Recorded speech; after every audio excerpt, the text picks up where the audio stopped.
Hola, bienvenidos a la segunda parte de Días entre el amor y el odio. Un episodio más de Dementes, Letras y más. Continuaremos con la historia de este personaje amado y odiado.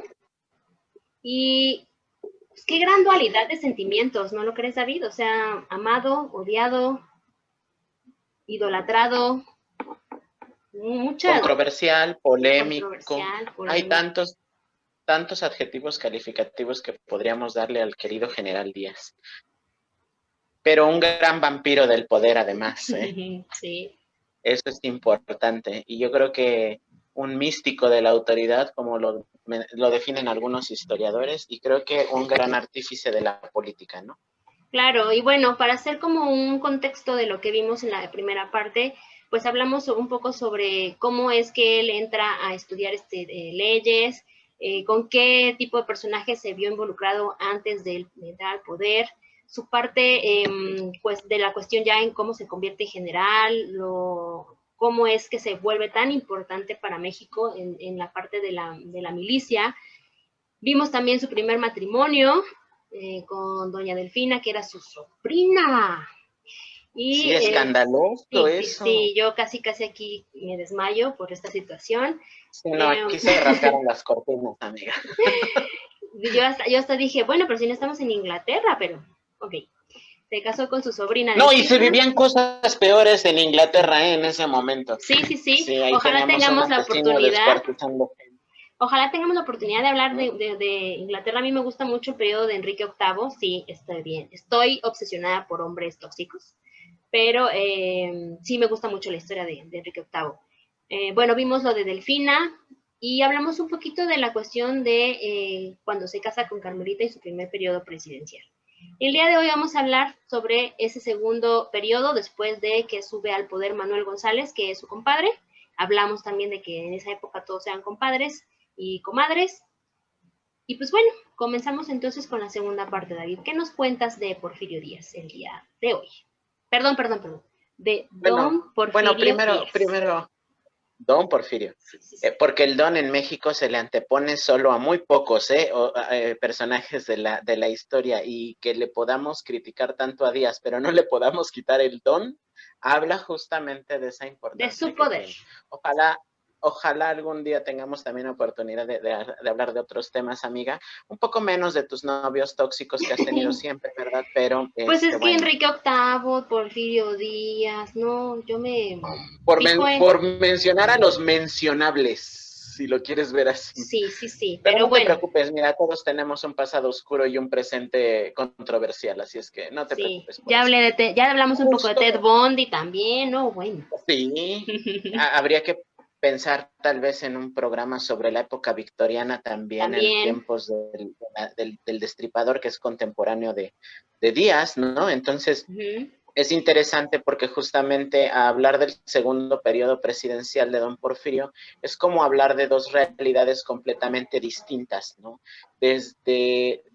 No es el mismo Díaz, que además eso es importante, ¿no? No No. es el mismo Díaz que vimos o del que hablamos en el primer periodo presidencial. La realidad es que todavía el primer Díaz del periodo presidencial anterior es un Díaz, y lo voy a decir sin el sentido peyorativo, es un Díaz rústico todavía, es Sí, un mucho. Díaz pueblerino, es un Díaz provinciano. Hay cosas además que nunca perdió, como esa parte de verse como un señor de campo, ¿no? Incluso pueden ustedes, si tienen la oportunidad, habría que compartirles el enlace, amiga, de la grabación justamente en la que él le responde a Tomás A Alva Thomas Alva Edison, que es Edison. el Uh-huh. primer registro de voz. El primer Uh-huh. registro de voz que tenemos de un presidente justamente es Sí. de él, y cuando lo escuchen, si tendrán la oportunidad de hacerlo, verán que se escucha como un hombre sencillo de campo. Por ahí veremos que justo serán otros quienes se encargan de refinarlo.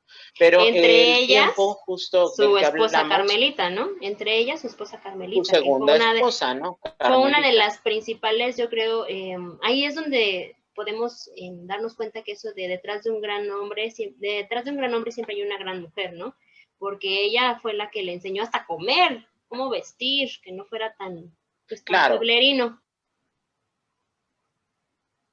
Claro, y es importante señalar que justo es una mujer que contrasta mucho con la primera, porque si de algo podemos ser muy claros es que la influencia de Carmelita fue más enfocada hacia su figura y hacia la imagen personal del presidente, pero a diferencia de la de Delfina, Delfina intervenía a veces más, incluso era de un carácter, pues justo de una mujer también de pueblo, ¿no?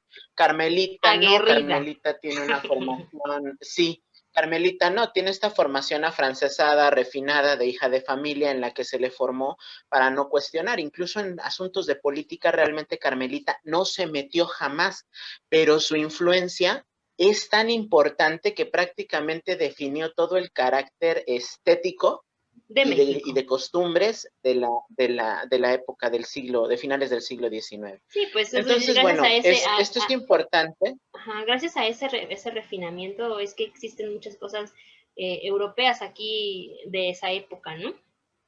Ya hablaremos un poquito de Sí, eso. sí, sí, hablaremos un poco en la economía, pero sí quiero dejar claro que justamente pareciera que hablamos de dos días diferentes. También es un Díaz más grande, estamos hablando de que ya Díaz está pegándole casi a los 55 cuando llega al segundo periodo presidencial y entre muchas cosas le toca lidiar con estas con problemas que deja además Manuel González de la presidencia anterior y que pareciera que surge la necesidad justamente de llamarlo de nuevo. Quiero aclarar algo. Por ahí leí en algunos comentarios que se menciona sobre la parte de que Díaz se reelige, ¿no? Hay que ser muy claros porque Díaz era muy astuto para la cuestión de las leyes. Cuando se lleva a cabo la primera gran reforma a la Constitución del 57, al menos en lo que tiene que ver a la reelección, en el primer periodo presidencial, se eleva a rango constitucional la no reelección para periodo continuo, porque Ujú. ese es un primer detalle.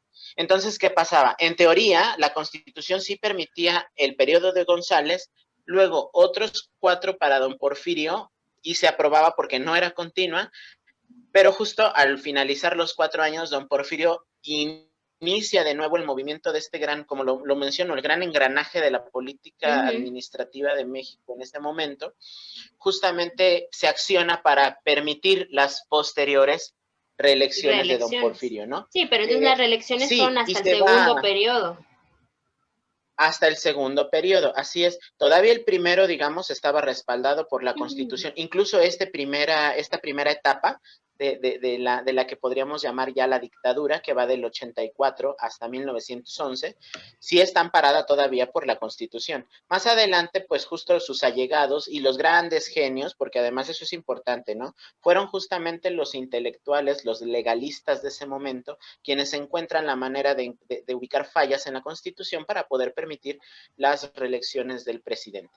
Entonces, a mí me gustaría solamente destacar aspectos importantes en tres Ujú. sectores: políticos, económicos y sociales.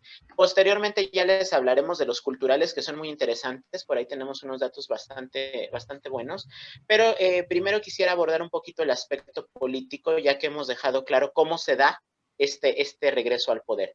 Lo primero era establecer una centralización del poder. De nuevo se retoma la idea de que todo debe de estar concentrado en la figura presidencial. La pieza central del mecanismo es él. Los Ujú. engranes alrededor se pueden mover, cambiar, dependiendo de qué tan funcionales resultan en el sistema. Sí, y al final es muy astuto, por ahí verán que algunas de las estrategias políticas de don Porfirio son muy parecidas a las que todavía en la actualidad algunas Se llevan. administraciones Ujú. utilizan. Pero algo en lo que él se centró fue en esta política de divide y vencerás. A sus Ujú. posibles enemigos les empezaba a generar justamente esta discordia entre ellos. Nunca permitía que se establecieran lazos tan cercanos entre los miembros del gabinete. Hasta fomentaba la rivalidad entre cada uno de ellos Wow. para que no pudieran hacer equipo y no le robaran el poder. Ahí hay una anécdota muy curiosa que en algún momento comparte Yves Limantour, que es el gran as de las finanzas, Ujú. que era muy interesante cómo los mismos miembros del gabinete empezaban a sudar cada vez que el presidente cambiaba de el acompañante para el desayuno. ¿Por qué? Una semana se aventaba desayunando ahí en un famosísimo restaurante del centro, que todavía lo pueden ustedes ubicar, que es el Gambrinus. ¿sí? Él acostumbraba mucho a desayunar ahí y se reunía una vez a la semana, toda la semana, se reunía con el mismo miembro del gabinete, ¿no? A lo mejor esta semana desayunaba con el secretario de guerra, ¿no? Y entonces el secretario se confiaba toda la semana, ¿no? Ah, ya, yo bien cercano al presidente. Pero llegaba el lunes y, no, hoy voy a desayunar con don José Limantur, ¿no? Y empezaba toda la semana de don José Limantur. Y entonces Limantur decía, ay, si ya vi que el favorito no es el de guerra, soy yo.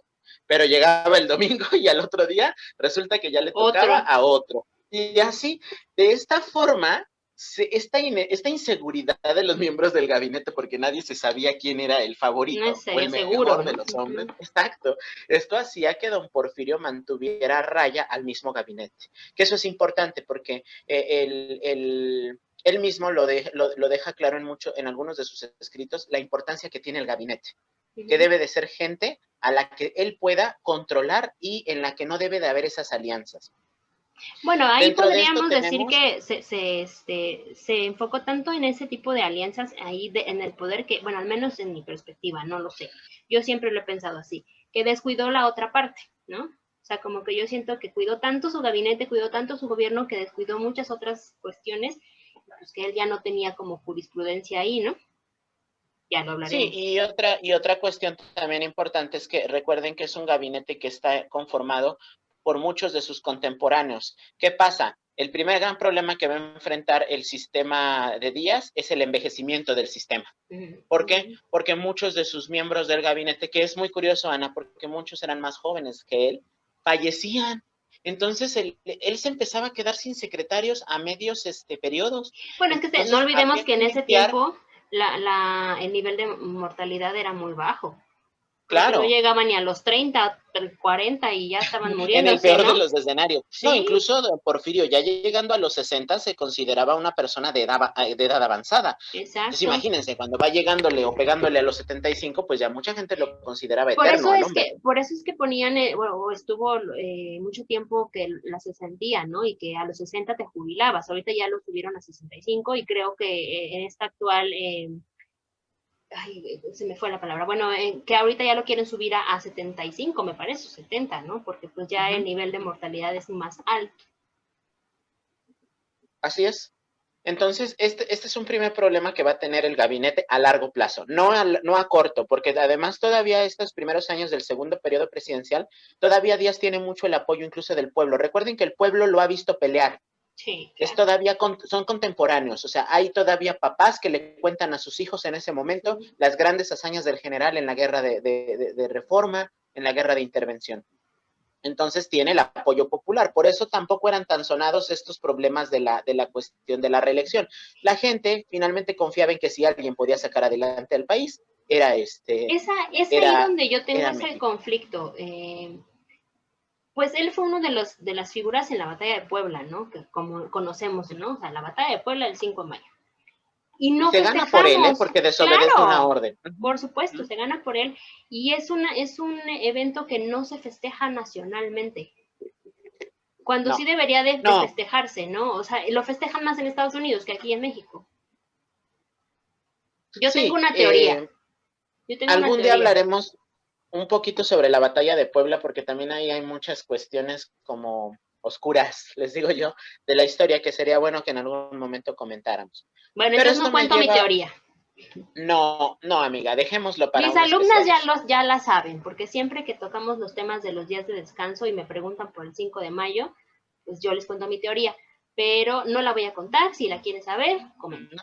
¿No? Y pídanos nuestro especial de la batalla del 5 de mayo. Ajá, ahora sí, continúen. Eh, pero es muy bueno que menciones esto, porque justamente todavía tiene esa gran... Don Porfirio Díaz es todavía el general Don Porfirio Díaz. Entonces tiene esta imagen de militar y eso lo podemos también relacionar con una de sus primeras medidas importantes, fortalecer al ejército. El ejército era el organismo que iba a mantener funcional al sistema porfirista. Por eso es que lo primero que hace es subirles la pensión a los militares ya retirados y eso motiva a la gente a que, oye, hijo, entrale al ejército, empieza a elevar sueldos y eso hace que el ejército se convierta en un cuerpo profesional. Quiero decirlo de esta forma, en ese momento nuestro ejército era capacitado además con técnicas francesas, ni siquiera norteamericanas, ¿eh? Nuestro ejército tenía un profesionalismo únicamente comparable con el ejército francés, porque se pide justamente que se envíen instructores de las academias napoleónicas que todavía existían en ese momento, y con esta formación militar napoleónica es con la que el ejército se empieza a formar.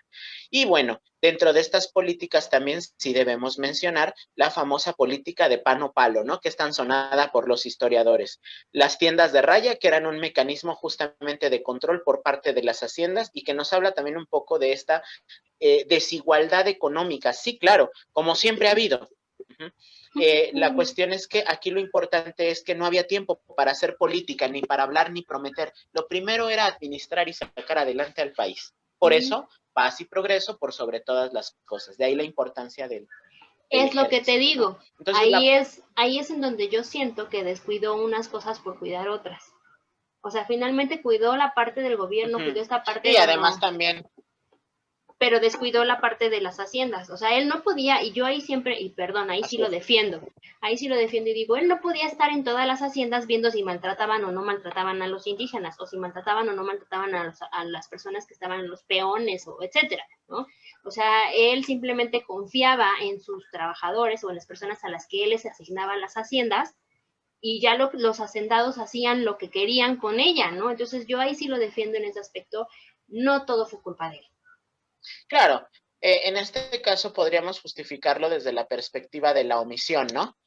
Pero una omisión justificada en el sentido de que con el paso del tiempo, muchos de los que aplicaban la ley, gobernadores, alcaldes, incluso generales, pues aplicaban la ley en nombre de don Porfirio, pero difícilmente don Porfirio se enteraba realmente de lo que pasaba, ¿no? ¿Qué es lo que sucede en todas las administraciones? Exactamente, y es lo que pasa también en las empresas. El presidente está al 100% enterado de lo que pasa en el país, ¿no? Creo que te quedaste un poco pasmado, ya, ahí estás. Así es. Si queremos verlo en una analogía empresarial, pues sí, tiene exactamente el mismo principio. Es que yo ahí lo pongo siempre de ejemplo, para ¿no? pasar un poquito a la economía, porque eso alcanzaría a rescatar. ¿Sí me escuchas? Alcanzaría a rescatar un poco la parte del periodo presidencial, ¿no? Sí, amiga. Okay. Sí, ya. Sí, como que se fue. Sí, se fue. Es que te decía que yo siempre pongo como de ejemplo esta cuestión de las empresas, ¿no? A ti te encargan a un grupo de personas y cuando te preguntan cómo van bien las cosas, tú dices, sí, claro, por supuesto, va súper bien, todo perfecto. Y resulta que los estás maltratando, ¿no? Y que los estás tratando mal, pero pues tú das a tu jefe o al dueño, les das la información de que todo va perfecto. Pero el jefe nunca se entera de lo que pasa realmente en la empresa. De que todo va perfecto. Exacto. Entonces yo siento que ahí fue lo mismo. Así es. Funciona exactamente igual. Sí, claro. En cualquier sistema y nivel gubernamental funciona de la misma forma, ¿no? Difícilmente se enteran al 100% de todo lo que... Gubernamental y particular. Bueno, porque... Sí. Digo, lo hablo un poquito en general relacionándolo con la política. De ahí que hasta cierto punto podríamos considerarlo como un genio político a Díaz, porque mantener este sistema por tanto tiempo en un México que ya estaba al borde de la ocupación de nuevo por parte de los extranjeros, pues es un gran logro, ¿eh? Y en medio de todo esto, lograr posicionarlo a través de la economía, que es justamente en lo que quisiera, de lo que voy a hablarles ahora, pues fue un logro y podríamos decir es el gran don Porfirio. Creo que te pasmaste. Bueno, hablando un poquito de la economía, quisiera que tuviéramos, amiga, creo que te quedaste pasmada. Sí, me parece que te pasmaste y no te escucho muy bien. Ya regresé, ya me escuchas mejor. Un poco, pero te quedas congelada. Ok, a ver, espérame un segundo. Ya, como que tuvimos una pequeña falla técnica, pero ahí estamos de regreso, ¿ok? Sí. Listo. Bueno, comentaba un poquito lo de la economía. Es un punto también fundamental, ¿no? Tendríamos que ver cómo se presenta la parte de la economía en el porfiriato y eso se lo debemos a dos grandes genios. El primero va a ser Manuel Dublán, que es el que se encarga, digamos, en la primera etapa del porfiriato, y luego aquí en la segunda todavía alcanza a influir un poco. El plan Dublán establecía una política de austeridad. O sea, por eso no es nada nuevo tampoco las políticas de austeridad de nuestro país. Ya se han implementado. Pero uno de los grandes logros que tuvo Dublán fue establecer que no se suspendiera en ningún momento el pago de la deuda externa. Eso era fundamental, porque tú podrías dejar de pagar lo que quisieras, menos la deuda externa, o correríamos el riesgo de lo que ya había sucedido con el presidente Juárez cuando le suspende la deuda, el pago de la deuda a Francia y que nos ponen en riesgo de invasión, ¿no? Más bien que nos invaden por esa razón. Entonces Díaz, como buen conocedor de lo que ha vivido hasta ese momento, evita y le pide a sus secretarios que eviten repetir los mismos errores. Aquí el ministro de Hacienda, de Economía en ese momento, Manuel Dublán, lanza el famoso Plan Dublán, que eso también es muy curioso. Por ahí comentaban los cercanos al gabinete, dice, ¿por qué siempre el presidente permite que hable Manuel Dublán, no? Ay, ¿por qué será que habla Gatell nada más? Es una cuestión política. Si no me funciona esta ficha, la muevo y yo, presidente, sigo intacto. Si el plan Dublán fracasaba, no fracasaba don Porfirio, fracasaba Manuel Dublán. ¿Y en qué sentido se solucionaba? Pues si el problema bueno, es Dublán, eso no lo quito y solamente en ese tiempo, ¿no? Ha habido muchas de las administraciones que lo han hecho y lo seguirán haciendo, ¿no? Claro, pero justamente es don Porfirio el primero, porque antes todos los presidentes se colgaban los santitos, ¿eh? Aunque la política fuera de alguno de sus ministros, aunque fuera de alguno de sus ministros, se colgaban el muertito los presidentes. Aquí no. Díaz es el primero en dejar que sus ministros puedan publicar los planes con sus apellidos, con sus nombres si quieren, pero con el riesgo de que, pues, si no funciona, compadrito, muy inteligente, gracias. Muy inteligente. Sí. La Secretaría de Economía, de Hacienda, en ese momento, después hay un cambio, muere don Manuel Dublán, se queda sin secretario de Hacienda, y entonces sube Matías Romero, que tampoco dura mucho tiempo, por eso no lo cuento, pero llega justamente el gran as de las finanzas en el porfiriato, que va a ser José Yves Limantour. Limantour era un nacionalizado, bueno, más bien tenía las dos nacionalidades, la francesa y la mexicana, y desde esta perspectiva, Limantour en algún momento opta por la nacionalidad mexicana porque políticamente lo necesitaba para poder ocupar un cargo, claro. Sí, sí, sí. Y además, bueno, si alguien pudo mantener la economía a flote, fueron justamente sus medidas. Deuda que se contraía, deuda que se calculaba perfectamente en cuánto tiempo se iba a saldar. Muy pocos saben que para la época en la que Díaz deja el poder, en 1911, nosotros ya habíamos liquidado casi el 85% de nuestras deudas externas. El resto de las deudas eran deudas que se habían contraído y que todavía teníamos pendiente, me parece que con Estados Unidos, y si no mal recuerdo, con unos bancos ingleses. Entonces, eso, aunque no lo crean, es formidable, porque haber cubierto el 85% de la deuda externa, pues sí es un gran logro, ¿no? Yo leí por ahí que gracias a este señor Alimantur, nosotros tuvimos, fue la única vez en la que ha estado al mismo costo el dólar que el peso, o sea que no subió ni bajó, o sea, estuvieron no había una inflación, ¿no? Solo en otro periodo histórico, amiga, en tiempos del Imperio. Cuando Maximiliano y Carlota estuvieron, esos 3 años, el dólar valía menos que el peso. Tiene su explicación por la Guerra de Secesión norteamericana, tampoco crean que hubo una cuestión ahí, no, pero aquí con Limantur sí.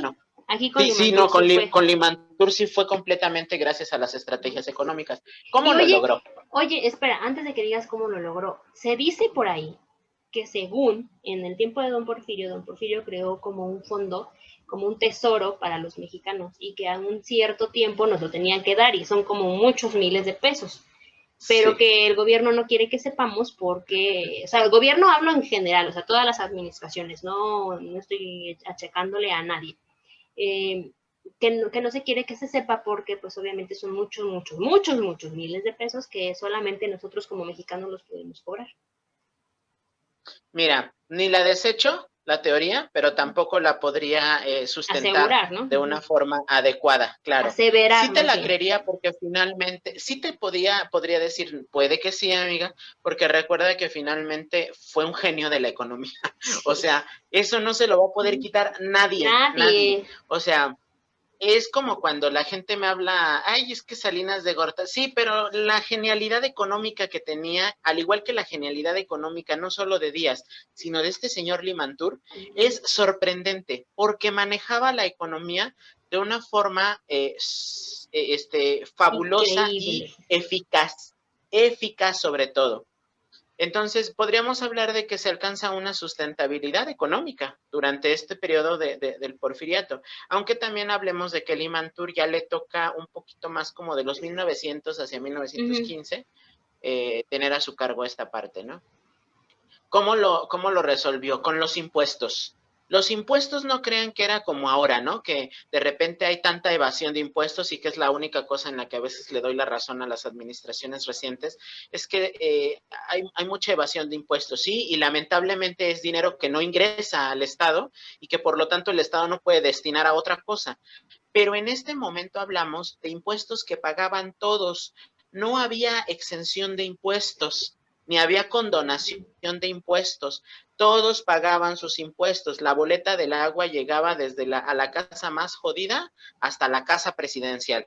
Incluso por una cuestión también, supongo que era una política también de respaldo, se fotografiaba a doña Carmelita yendo a pagar su recibo del servicio del agua y del predio. Entonces, esto es interesante porque todos pagaban, no porque fueras amigo de fulanito o porque fueras el pariente Sí. de don Porfirio, no. Pagabas.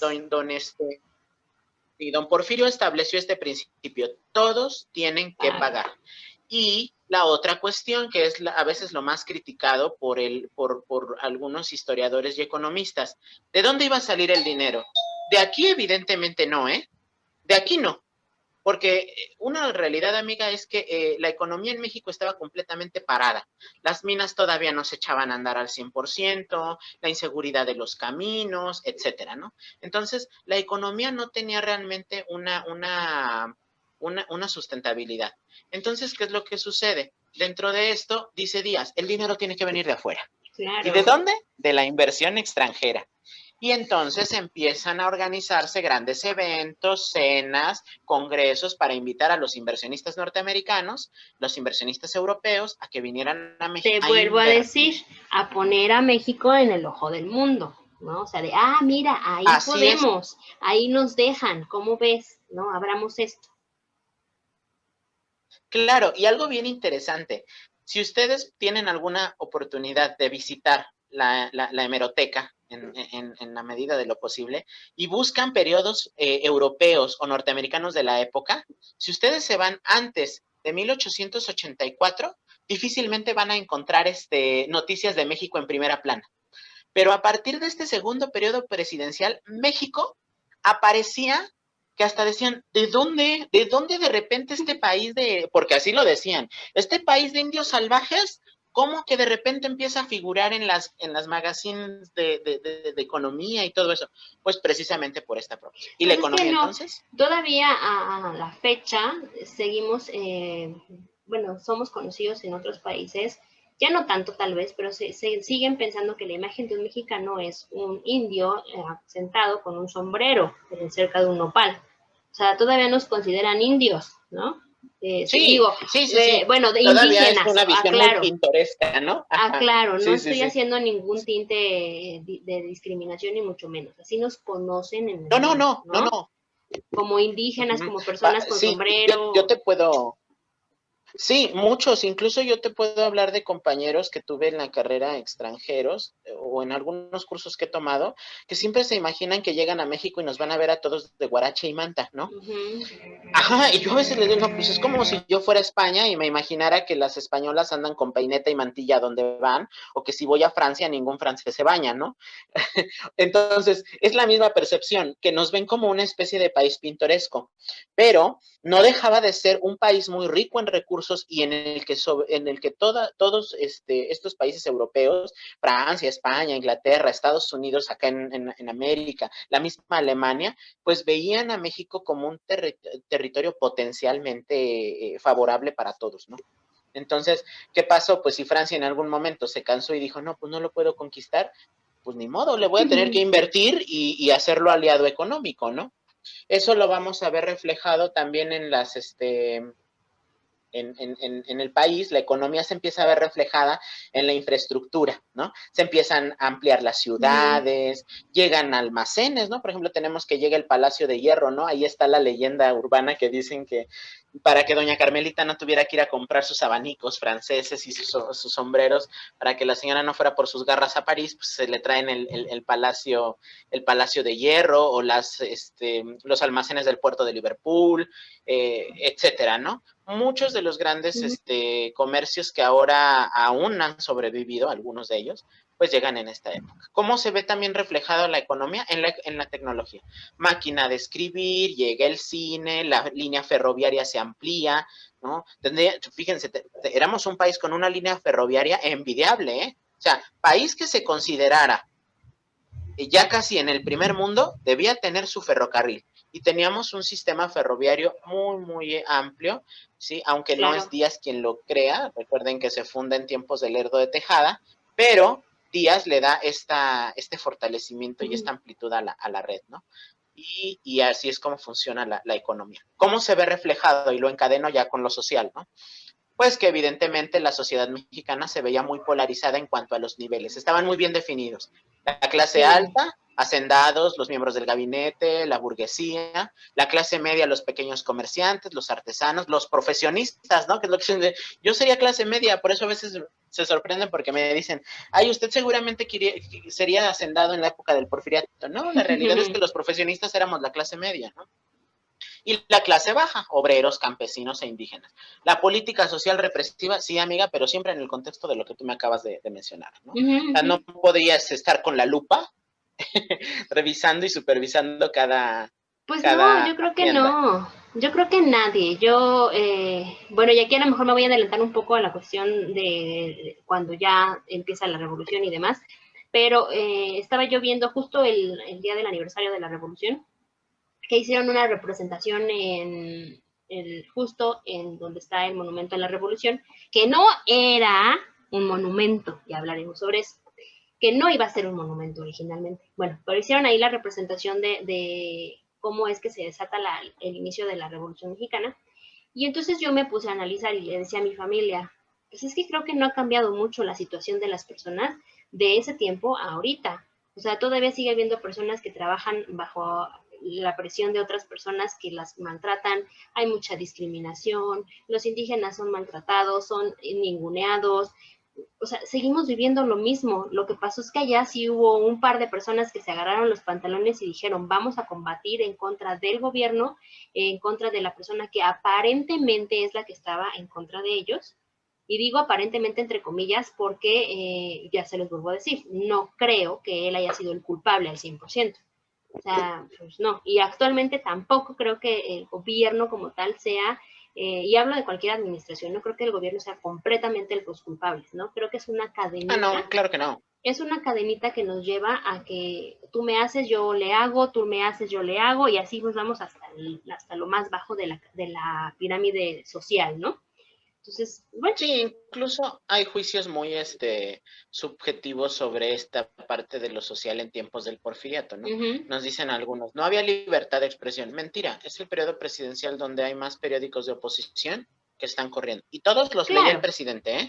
porque los Cuenta su mandaba. secretario personal. Que los mandaba a cerrar es otra cosa, pero de que salían, No, ¿no? y aún así muchos sobrevivieron. Fíjate que es interesante, Cristi, porque sobrevivieron mucho tiempo, ¿eh? Algunos empezaron a cerrar hasta 1909, 1910, pero porque ya viene el aferramiento también de don Porfirio al poder, ¿no? Pero de 1884 hasta 1910, muchos periódicos funcionaron y operaron de oposición sin problema. Cuenta su secretario que tenían la instrucción de que todos los periódicos, todos habidos y por haber, se le tenían que poner en el escritorio para que él en la mañana los leyera. Y ni siquiera los leía. Cuenta su secretario también que lo primero que hacía era revisar las caricaturas. Dicen que le hacía más caso a las caricaturas políticas que al contenido y a los columnistas. ¿Por qué? Y decía Díaz muy acertadamente, eso lo refiere por ahí su hija Amada Díaz en su diario, que su papá decía que la verdad estaba en la caricatura, no en los columnistas, porque regularmente esos nada más le daban coba, decía él, ¿no? Y tiene toda Entonces, la bueno, razón, actualmente así es. Actualmente hazle más caso a lo que hacen de mofa y de burla que a lo que realmente se habla, ¿no? Porque hay muchas cosas y muchas verdades ocultas y en donde se hacen las mofas, como dicen, entre broma y broma, la verdad se asoma, ¿no? Sí, claro, y finalmente los intelectuales, en algún momento, yo siempre lo he dicho, el intelectual va a ser aliado de aquel al que le convenga, claro. Porque son intelectuales.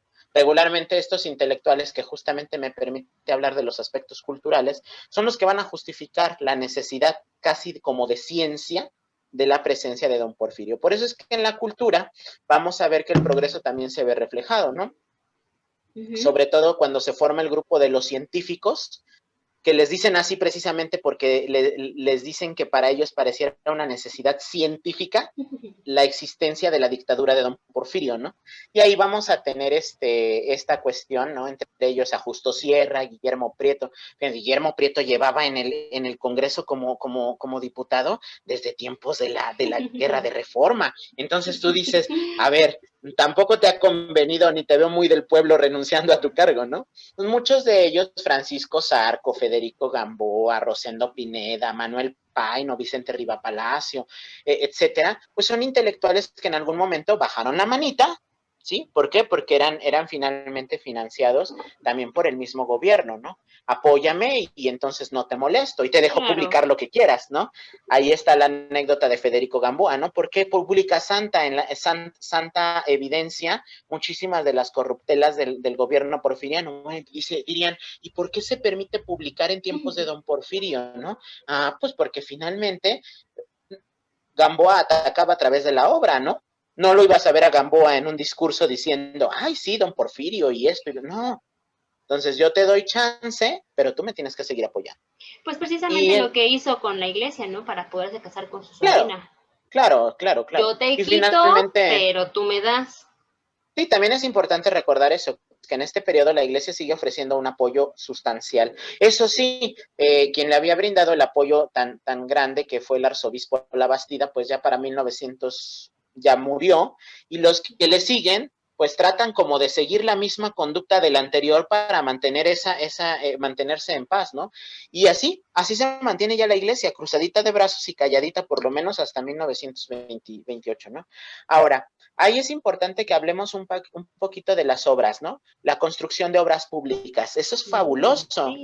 Nuestras ciudades se afrancesan, se empieza a ver esta cuestión de la arquitectura bellísima que todavía tenemos, ¿no? Aquí lo pueden ver en el Palacio de Correos, ¿no? El mismo edificio de Bellas Artes, recuerden que se empieza a construir, sí, aunque no se concluye ahí, pero se empieza a construir el hemiciclo a Juárez, el Ángel de la Independencia, por ahí también tenemos que la corona, ¿no? De la arquitectura porfiriana iba a ser nuestro preciosísimo Capitolio, que después termina como el monumento de la revolución. Termina siendo un monumento, pero en realidad si algún tienen la oportunidad de ver la maqueta, era una cosa preciosa. Hermosa. Y también empieza a influir en otras áreas, ¿no? Ahí, por ejemplo, me parece muy interesante lo del manicomio de la Castañeda, sí. ¿No, amiga?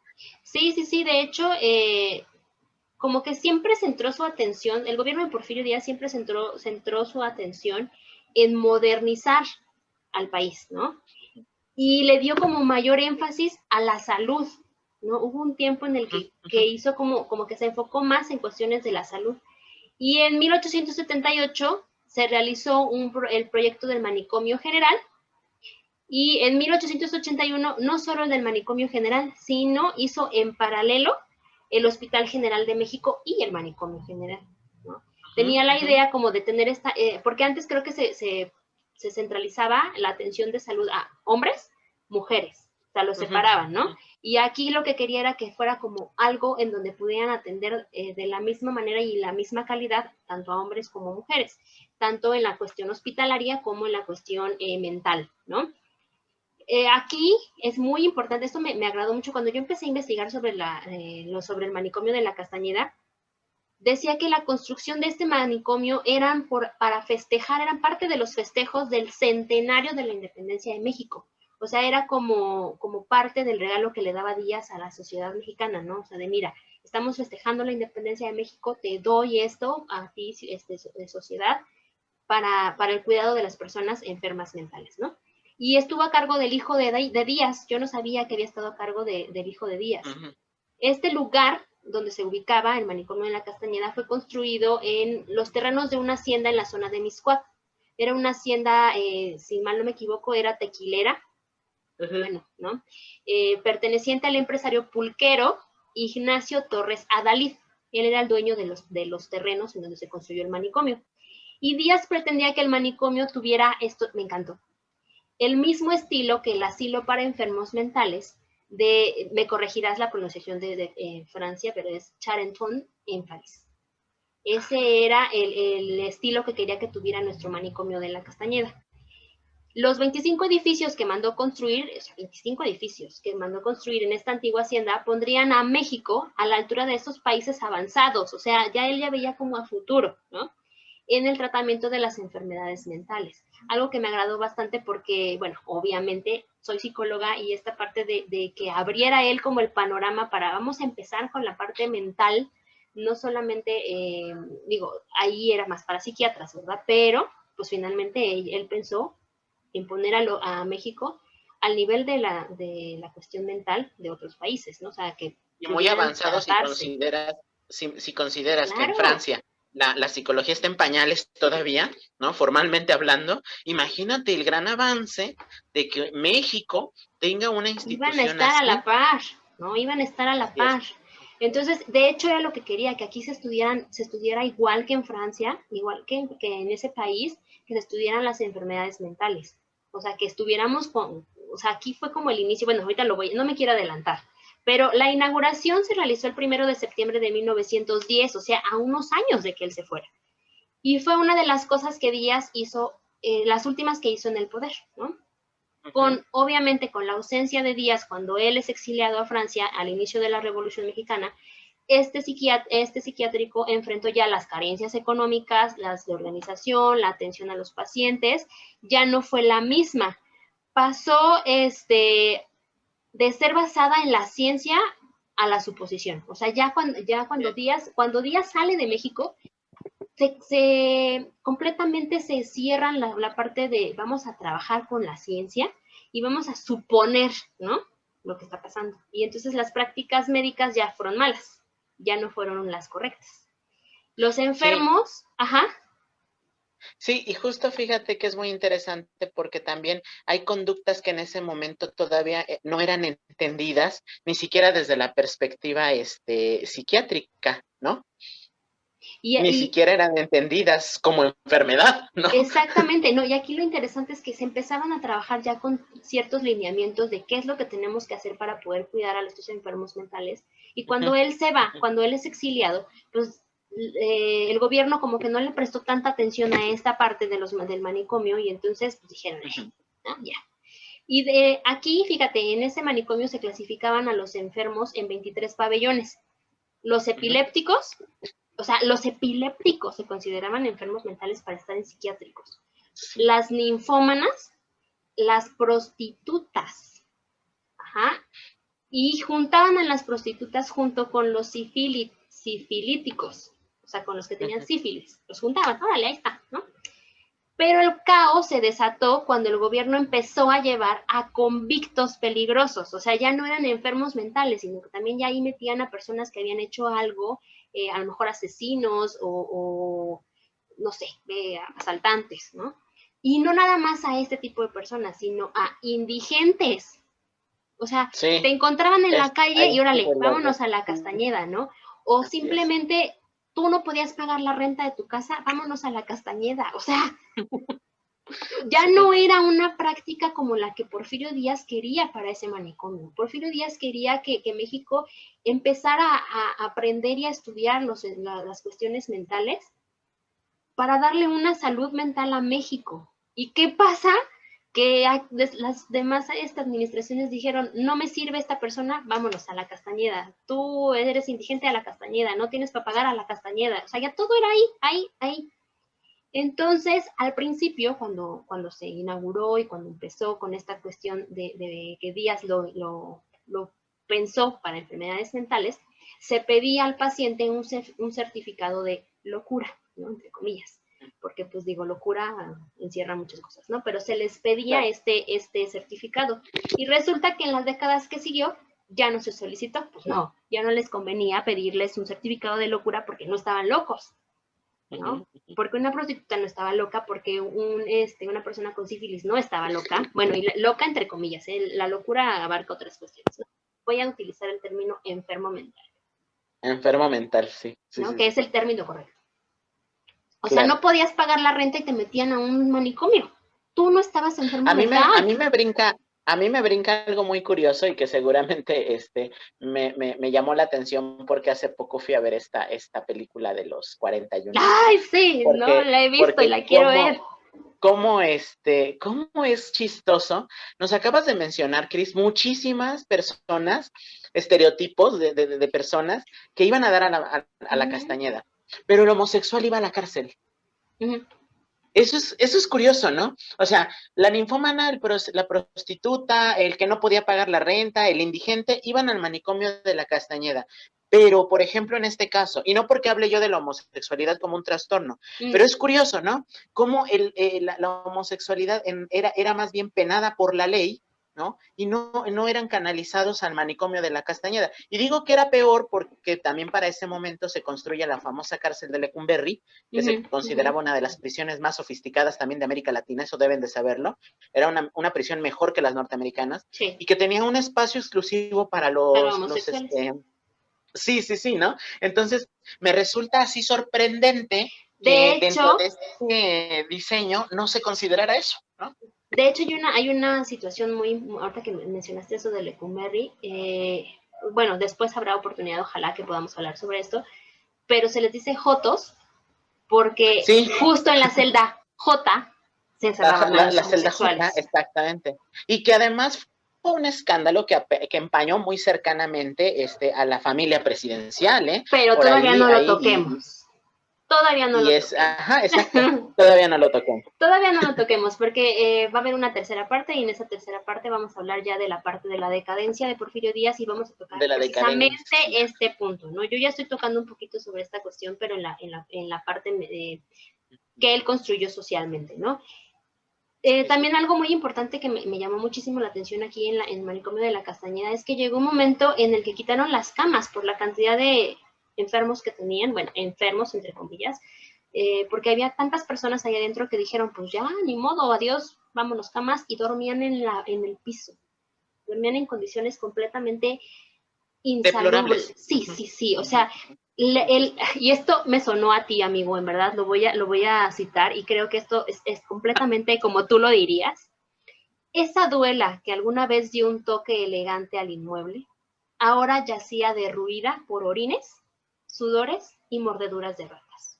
O sea, lo que Sí. pudo haber sido un hospital psiquiátrico fabuloso y de primer mundo se vio completamente destruido porque dormían en el piso, se hacían del baño en el piso, porque había ratas, porque estaba completamente sucio, ¿no? Eran Ujú. cosas espantosas. Ajá. Este proyecto que llevaría a México a la modernidad científica se vio afectada por esta situación del país, en donde pues, empieza la revolución y toda esta cuestión, al grado de que tuvo que ser demolido el 27 de junio de 1968, justo antes de los Juegos Olímpicos del 68, fue demolido.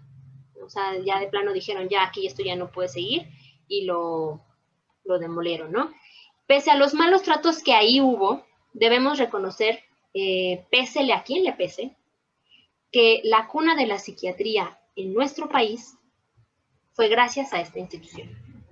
¿Okay? O sea, gracias a esta institución fue que la cuna de la psiquiatría surgió, logrando sedimentar las bases de la psiquiatría moderna y, obvio, a nuestro amado y odiado presidente general Porfirio Díaz. Gracias a él es que la psiquiatría llegó a niveles más altos aquí en México. Empezó simplemente. Ajá. Ahí es interesante esto que mencionas porque me permite hacer esta breve pausa, ¿no? Que nos permitiera también detener aquí nuestra segunda parte, porque muchos procesos fueron interrumpidos por la revolución. Muchos. Y algo que debemos, en lo que debemos ser muy claros desde la objetividad del historiador es que la revolución interrumpió procesos buenos y malos, ¿eh? Buenos y malos, porque en este caso, esta decadencia de la que nos hablas del manicomio de la Castañeda, se vive durante los años 20, 30 y 40, donde ya estos finos mármoles que decoraban el piso del manicomio, ya no eran el albergue donde se desarrollaba la psiquiatría, era un albergue justamente a donde ibas a refundir a todo aquello que se consideraba la escoria de la sociedad. De hecho, llegó a haber hasta llegó a haber solo un médico para casi 2.300 enfermos, entre comillas. Sí, pero nos habla un poco también de esta dificultad que ya había mencionado, ¿no? De cómo los procesos son interrumpidos en nuestro país, ¿no? Y que finalmente concluye con la demolición del manicomio en el 68. Y que también, para que lo sepan, y eso es un dato curioso, el manicomio, al menos en la parte que correspondía a la parte central del edificio, un edificio precioso, no se destruyó por completo. De hecho, se desmanteló y se trasladó a otro lado y ahora funciona como un psiquiátrico. Para mayores referencias, oyentes, es el escenario en el que se hizo esta famosa serie de el hotel, se me fue ahorita el nombre de la serie esta del hotel. Lo tenía aquí en la punta de la lengua y se me fue. Pero fue una serie que hizo hace poco Televisa, me parece, sobre el Hotel de los Secretos. Y este famoso edificio con la escalinata grande, este edificio porfiriano, es justamente el manicomio de la Castañeda, reensamblado en otra zona. Eso fue muy común en la época posterior de la Revolución, que muchas mansiones y edificios fueron desarmados y trasladados a otros lados. De hecho, era lo que yo leía en una de las fuentes en donde saqué la información sobre el manicomio, que obviamente el manicomio se vio invadido por la ciudad, por los avances tecnológicos, o sea, como muchos de los monumentos y como mucho de las de todo lo que tenemos en nuestra ciudad, ¿no? Que se va viendo, sí, como tú dices, se absorbió por los nuevos edificios, por los nuevos departamentos, las nuevas casas, y pues obviamente ya no cuadraba, como que ya no estaba por qué hay ese edificio, ¿no? Y por eso se demolió y se pasó para otro lugar y pues bueno. Esa es una de las pocas cosas que yo creo que, bueno, no una de las muchas cosas que pudieron, yo creo que haber hecho que nuestro país estuviera más grande. A la vanguardia, por lo menos en muchas, pues sí, en el aspecto de la psicología, ¿no? Ahí yo creo que tú podrás darnos más esa perspectiva. Bueno, ya nos la diste, pero efectivamente nos habla de cómo la revolución termina interrumpiendo y son procesos caóticos, ¿eh? O sea, los 20 años que siguieron a la revolución son los periodos más caóticos porque tiraron por la basura 30 años de trabajo y de estabilidad que hasta ese momento habían logrado mantener la operatividad de México, si lo quieren ver así, y el renombre y su reconocimiento a nivel mundial. Viene posteriormente esa interrupción y un derrumbe. Y lo que pasa casi siempre en todas las administraciones, en todos los lugares, ¿no? Traen gente nueva, cambian todo, piensas completamente diferente a la anterior administración, y hablo en todos lados, ¿eh? O sea, incluso hasta... En todos lados. En hasta pequeñas, en casa. Sí, o sea, cuando te casas tienes otras cosas, ¿no? Y cambia toda la planeación y todo, bla, bla, bla, bla, bla.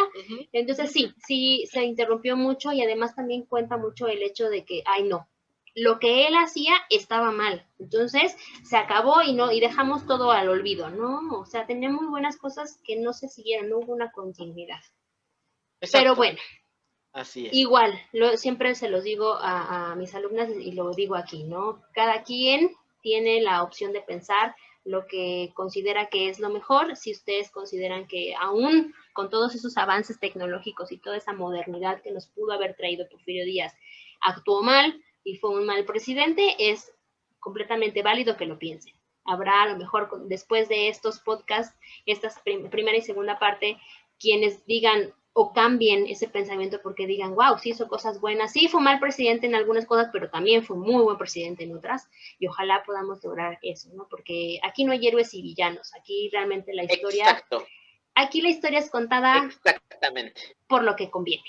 Bueno. Me arrebataste la palabra, pero efectivamente, ¿sí? Son simplemente sujetos que hicieron historia, a su forma.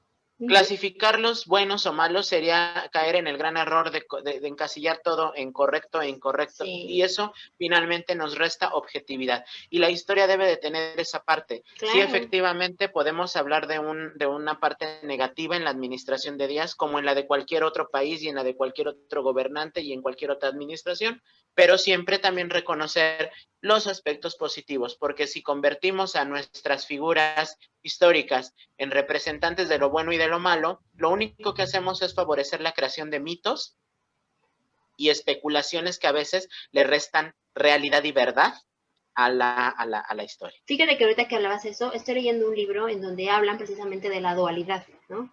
Que si no hay una dualidad, el mundo se destruiría. Siempre tiene que haber un equilibrio entre lo bueno y lo malo. Sí, hay veces que sale más lo malo y a veces sale más lo bueno, pero hasta estando lo bueno arriba, llega el caos. No puedes estar claro. 100% bien, claro. Tampoco puedes estar 100% mal. Debe de haber un equilibrio, ¿no? Entonces, lo que nosotros conocemos como esta parte de homeostasis, en la parte psicológica, tienes que tener una homeostasis tanto como persona y un equilibrio en el mundo, ¿no? Una dualidad, positivo, negativo. Y finalmente también lo decía Nietzsche, ¿no? Siempre vamos a tener épocas apolíneas seguidas de épocas dionisíacas, ¿no? Se necesita el caos precisamente para generar un nuevo orden. Se necesita que ese orden en algún momento entre en caos. ¿Por qué? Porque es cíclico, ¿no? De ahí él nos habla acerca justamente del eterno retorno. Y si nos vamos a tradiciones más antiguas, ya los mazdeístas nos lo proponían desde Zoroastro, ¿no? Justamente la presencia del principio bueno y malo, pero siempre en ese equilibrio. Y nosotros debemos aprender a hacer esa valoración justamente, incluso en la historia. Está el gris, está el negro, está el blanco, pero tenemos el gris, y es donde nos permite identificar estas características para lograr la objetividad. No te vayas muy lejos, ya no se vayan a la historia, váyanse a ustedes mismos. Tienen que encontrar un equilibrio en ustedes mismos.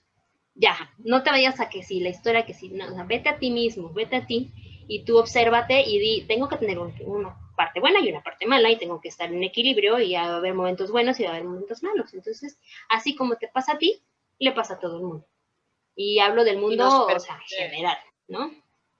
Y nos permite desarrollar una verdadera conciencia reflexiva crítica, ¿no? Porque la reflexión crítica me permite identificar ambas partes, pero siempre pensando que justo llego a ese punto de equilibrio, ¿no? Y la historia nos puede enseñar mucho a esto. Siempre, insisto, un pueblo que no conoce su historia, pero su historia de verdad, objetivamente, pues va a estar condenado a repetirla. A muchos de nuestros oyentes hasta les suene, ¿no? Parecido. Algunos dirán, mira, es cierto, ¿no? Fíjate cómo vuelve a pasar lo mismo, o cómo en la administración pasada pasó también esto, ¿no? Tuvimos un mátalos en caliente y nadie se dio cuenta. Hemos tenido mátalos en caliente en todos lados, pero fíjense hemos tenido al pueblo pan y circo toda la vida. Así es. Nos han sembrado siempre como esos estereotipos que detonan luego el decir, ay, no, qué miedo, no me... Porque van limitando nuestra percepción y nuestra reflexión crítica. Por eso, la idea justo es de que este podcast, además de proporcionarnos un buen rato charlando sobre don Porfirio, nos permita también aplicarlo al análisis de nuestra historia y de nuestra propia vida y de nuestra historia personal. Así es, amiga. Exactamente. Ahora ese es el objetivo. Ajá. Claro, y por eso ahora en el siguiente episodio hablaremos justo del derrumbe, ¿no? Cómo se viene abajo este sistema y qué pasa con nuestro don Porfirio en el destierro. Así es que los esperamos Los en la esperamos siguiente en la entrega. siguiente parte, en la tercera etapa y final de la historia de Don Porfirio. Ya aparece serie de Netflix. Pero, pues Netflix deberías de hacer una serie de Don Porfirio. Ya se hizo una telenovela, El vuelo Sí, del águila, pero pues estaría padre que hicieran una serie de Don Porfirio, ¿no? Una mini sí, biografía. sí, sí, sí. Pero bueno, esperamos que Sí, y les haya fíjate, agradado. yo me atrevo a recomendar, aprovechando esto de no solamente esta telenovela tan famosa que se hizo del vuelo del águila, hay muchísimos documentales, ya hemos compartido algunos, sobre Sí. todo busquemos cápsulas o documentales que nos permitan esa visión objetiva, ¿no? Uh-huh, Aplaudo mucho los de Clio, ¿no? Aplaudo mucho uh-huh, las cápsulas que a veces nos pueden ayudar a esto. Entonces, que no se sí. queden solo con esto, ¿no? Ustedes también busquen, le digan, sí es cierto lo que nos dijeron, o no, ¿qué creen Sí, de que hecho, pienso que fue de esta forma? si ponen en el buscador de Google o de YouTube Porfirio Díaz, se salen infinidad de documentales. Hay Sí, algunas de entrevistas de Enrique documental. Krauss, hay libros de su nieto, ahí les pusimos algunas fuentes sobre libros de su nieto que él ha hecho. También hay una novela que Los diarios. no he tenido la oportunidad de leerla, que se llama Yo Díaz. También esa novela dicen que es muy buena. Sí tiene tintes Muy también buenas, ¿eh? como, creo que no ficticios en algunas partes, pero otras que son muy reales. Entonces, estaría muy padre que se den una vuelta por esas fuentes que les estamos dando y busquen, no se queden solamente con lo que se les da en los libros de historia ni con lo que ven en una sola fuente, ¿no? Siempre es bueno que conozcan, conozcan, conozcan. Ni siquiera con lo que decimos en este No, no, podcast, no, es porque abrir nosotros la... solo damos una punta del gran iceberg que Sí, es sí, sí, sí. justamente la historia de Don Porfirio. Y aún así, todas las historias no están 100% contadas, ¿no? O sea, tenemos todavía un abismo Exacto. de información en el que estamos desconociendo, solamente sabemos, eh, yo siempre he dicho que la historia está contada por tres cosas, ¿no? Una que es la persona que la está viviendo, otra es la que la está observando y la verdad absoluta, que la verdad absoluta nunca se sabe, porque nadie la va a contar. Solamente se va a contar la visión de una parte y del otro. Entonces, pero bueno, Y ahora nosotros somos protagonistas de esta nueva etapa de la exacto. historia, desde donde ustedes están, cómo están viviendo esta historia, que están ustedes participando de ella, ¿no? Para que más adelante no nos la cuenten los ganadores, O ¿no? los O los perdedores, triunfadores, como dicen por ahí. O los ¿no? O los perdedores. ganadores o los No, perdedores, ¿no? ustedes son también testigos, no están ahí en el espacio inexistente, ¿no? Así es, pero Pues bueno, muchas gracias. muchas gracias por vernos, esperamos que les haya gustado esta segunda parte y ya vamos a tener una tercera. Y comenten, suscríbanse, denle like, compartan, formen parte de esta página que hacemos con mucho amor, en donde tratamos de unir la literatura y la psicología y un poquito de historia para podernos tener como un rato divertido, también de conocimiento y pues eso es todo. Esperamos que les guste mucho. ¿Vale? Nos vemos en una Muchas gracias tercera a parte. todos. Síganos en nuestras redes. Facebook, Instagram, Hasta luego YouTube. a todos. Bye. Bye.